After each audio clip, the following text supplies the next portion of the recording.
खबरों की दुनिया के इस प्रोग्राम में आपका स्वागत है। यूं तो सदा ही कहा जाता है कि संसार में अच्छे और बुरे कर्म हमेशा होते आए, लेकिन इन अच्छे और बुरे कर्मों के बीच में संतुलन बनाए रखने के लिए कुछ धार्मिक प्रवृत्तियां जो जुड़ी होती हैं संसार में, जो धार्मिक कार्यों को करती हैं।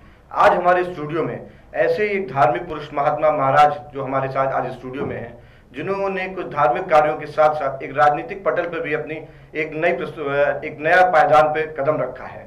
आज हमारे बीच हैं स्वामी पगलानंद जी। स्वामी जी, आपका हमारे इस प्रोग्राम में बहुत बहुत स्वागत है।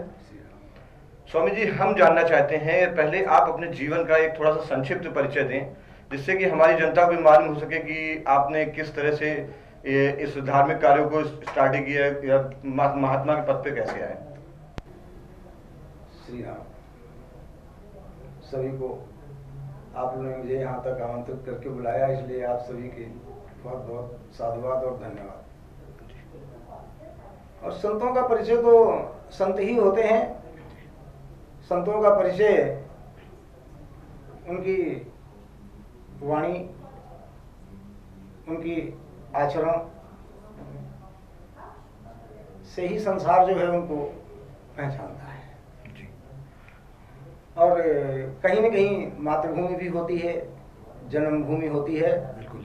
और अब ज़्यादा हम पीछे जाएंगे तो बहुत हमें अपने, क्योंकि 32 साल मुझे संन्यास जीवन में हो गया है, बहुत बैक जाना पड़ेगा। और बाकी जो भगवान की कृपा से मैं पहले गृहस्थ जीवन में था और उसके बाद हमने संन्यास लिया।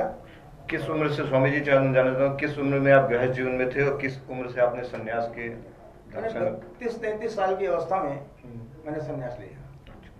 मतलब उसके बाद गृहस्थ जीवन में 32-33 साल की उम्र के बाद में संन्यास धारण कर लिया। हाँ। इस संन्यास का आपके कोई गृहस्थ जीवन पर कोई असर पड़ा? नहीं, कोई असर नहीं पड़ा। अच्छा, तो इस संन्यास लेने के बाद में आपने अपने धार्मिक कार्यों से, जैसे किसी तरह कोई संस्था बनाई या किसी तरह का कोई आप ऐसा जो आपके क्या कहते हैं आश्रम टाइप का, जो आप जिसके बारे में बताना चाहते हो हमें, हमारी जनता को? देखिए, मैं जब छोटा था तो मैं रामचरितमानस को पढ़ता था, तो मेरे मन में एक विचार आता था, रामचरितमानस तो है लेकिन कृष्णचरितमानस क्यों नहीं? बिल्कुल। कि राम के बाद कृष्ण आए का ही अवतार था और कृष्णचरितमानस अब तक क्यों नहीं? बस ये प्रश्न बना और इसी प्रश्न की खोज में हम हिमालय का रास्ता पकड़ लिया। हिमालय में गए, अनेक संतों के दर्शन हुए, संतों का आशीर्वाद मिला, भगवान बद्रीनाथ की कृपा हुई। वैसे तो हमने 10-11 बार ऋषिकेश से लेकर के ऋषिकेश तक, मतलब प्रतिवर्ष मैं एक बार पैदल यात्रा करता था, जिसमें अनेक अनुभव मिले, संतों से भी मिलते, लेखन कार्य भी चलता रहा। भगवत कृपा से वो कृष्णचरितमानस का ग्रंथ भी हमारा भगवान ने पूर्ण करवा दिया। उसी समय है 1998 में मैं उर्वशी ग्लेशियर में बर्फ में फंस गया, मेरा पूरा शरीर गल गया, कहीं शरीर पे चमड़ा नहीं था। कुछ मेरे बदायूं के शिष्य लोग थे, ये लोग मुझे लेकर के आए। 1 वर्ष तक मैं पड़ा रहा, डॉक्टर भगवान शंकर पाठक हैं बदायूं में, तो उन्होंने मेरी बड़ी सेवा की, इलाज किया और मैं थोड़ा मजबूत हुआ। और उसके बाद आज तक भगवान का ये आपके सामने बैठा हुआ हूँ।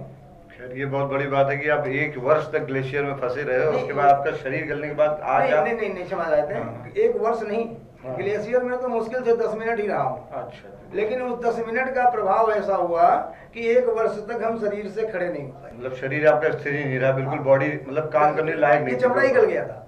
बहुत बड़ी बात है। इस मतलब ग्लेशियर तो एक बहुत बड़ी, बर्फ में लोग अमूमन अपना जीवन व्यापन नहीं कर पाते और ग्लेशियर तो एक बहुत बड़ी चीज हो गई एक तरह से कहा जाता है। नहीं, इसी भागवत में एक प्रसंग आया था, उर्वशी चरित्र। अच्छा। तो किसी के चरित्र को जाने बगैर लिखना हमें थोड़ा अतिशयोक्ति लगी, तो जहाँ पर उर्वशी का जन्म हुआ था, प्राकट्य उर्वशी कुंड, हम लोग वहीं पहुँच गए। वहीं हम 8-9 दिन रुके, वहाँ पर पूरा उर्वशी के चरित्र का हमने लिखा, रचना की। और वापस लौट रहे थे तो एक जगह बर्फ थी, ऊपर परत लगी हुई थी, नीचे गला हुआ था, उसी में हम फंस गए। फिर मुझे साथ के लोगों ने जैसे तैसे निकाला, जोशीमठ इलाज के लिए आए।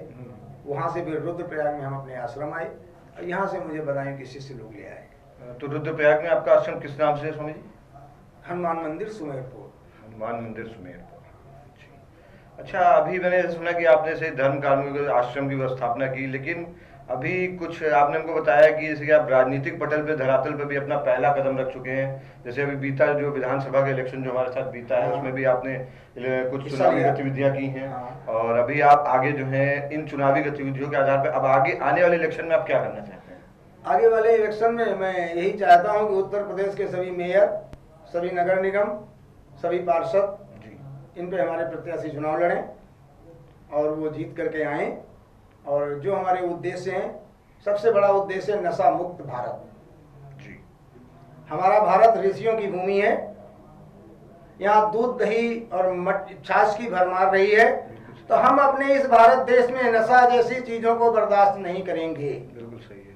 इसलिए हमने राजनीति में कदम रखा और नशा मुक्त भारत बनाने का अभियान छेड़ा और उसी के आधार पर हम आगे चल रहे हैं। आपका कहना भी सही है, क्योंकि नशे की वजह से ही हमारी जो आगे वाली पीढ़ियां जो है, जो पनपना, जो जिनको पनपना चाहिए, वो शायद समाप्त हो रही हैं। एक कम उम्र में भी लोग इन नशे के आदी हो गए हैं लोग इस तरीके के। तो आपका विचार और जिस तरह विचार आपने जिस तरह का भावना रखी है कि हम इस मुद्दे को लेकर कल इलेक्शन लड़ेंगे, तो एक बहुत अच्छी चीज है कि आपने एक अहम मुद्दा चुना है। नहीं, एक ही नहीं, 3 मुद्दे मेरी नजरों में बहुत ऐसे हैं जी जी। जिनको वास्तविक में धरातल पर समाज को जरूरत है। बिल्कुल। वो पहला एक मुद्दा नशा मुक्त भारत, कि जब तक नशा रहेगा तब तक हमारी बुद्धि काम नहीं करेगी। बिल्कुल सही। दूसरा उद्देश्य हमारा ये है कि जैसे हमारे सरकार ये कहती है कि digital India, digital India. Digital India कब होगा? जब कक्षा 1 का विद्यार्थी माउस पकड़ना सीखेगा।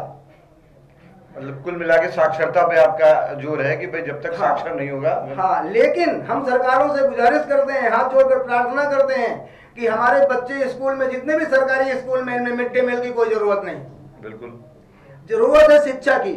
शिक्षा देने के लिए अध्यापक तो सरकारें दे नहीं पाती हैं, और जो 1-2 टीचर जाते भी हैं, अध्यापक वो पाँव फैला के सो जाते हैं, बच्चे वक्त थाली चम्मच बजाते रहते हैं। भैया तो बताइए, शिक्षा के विद्यालय, विद्या का जो आलय है, वहां पर हम कटोरा लेकर के भिखारी बनाने की ट्रेनिंग देना हमारी सरकारें बंद करें, नहीं तो हम सड़क पर आ जाएंगे। बिल्कुल सही, आपका कहना बिल्कुल सही है कि जो विद्या का, जो विद्यालय आपने बताया, जो विद्या को ग्रहण करने का एक स्थान है, हाँ। वहां पर हम भोजन की व्यवस्था कर रहे हैं, ना कि उनको पढ़ाने और शिक्षा के स्तर पर। जिसकी जरूरत है वो तो देने नहीं। आप ये बताइए, अस्पताल में डॉक्टर के पास जाओ, आप रोगी हैं, आपको बुखार आ रहा है और आपके हाथ पे कोई प्लास्टर कर दे। बिल्कुल सही है। तो ये स्थिति नहीं होनी चाहिए। जहां पर जिस चीज की आवश्यकता है वहां पर वो चीज होनी चाहिए। और दूसरा है हमारा स्वास्थ्य। हम तो यही कहते हैं, जितने भी ये नेता हैं जिन्होंने आरक्षण के डॉक्टर पैदा किए हैं, इन सबके लिए यही आरक्षण के डॉक्टर इलाज करने को भेजे जाएं। बिल्कुल सही है आरक्षण। लेकिन ये लोग हमारे देश को खोखला कर देते हैं, हमारे बच्चों को बुखार की जगह हड्डी टूटने की इलाज करवाते हैं और अपने बच्चों को लंदन में इलाज कराने भेज देते हैं। तो ये चीज हम बर्दाश्त नहीं करेंगे। बिल्कुल, आपका कहने का मतलब है खुद स्वयं के लिए तो दूसरों का सहारा लेते हैं, लेकिन अपने ही बच्चों को, जिनको, जो हमारे देश के बच्चे हैं, उनके लिए व्यवस्थाएं गड़बड़ है, उनका इलाज प्रॉपर ढंग से नहीं कर। अरे भैया, हमने देखा है, हमारे आश्रम में विद्यालय चलता है जी, हम निःशुल्क शिक्षा देते हैं। हमारे आश्रम में 300 बच्चे आज भी मौजूदा समय पढ़ रहे हैं जी। सारी व्यवस्थाएं हम आश्रम से भिक्षा करके, कैसे भी करके, कथा भागवत से जैसे भी होता है, हम उसकी व्यवस्था में लगे रहते हैं।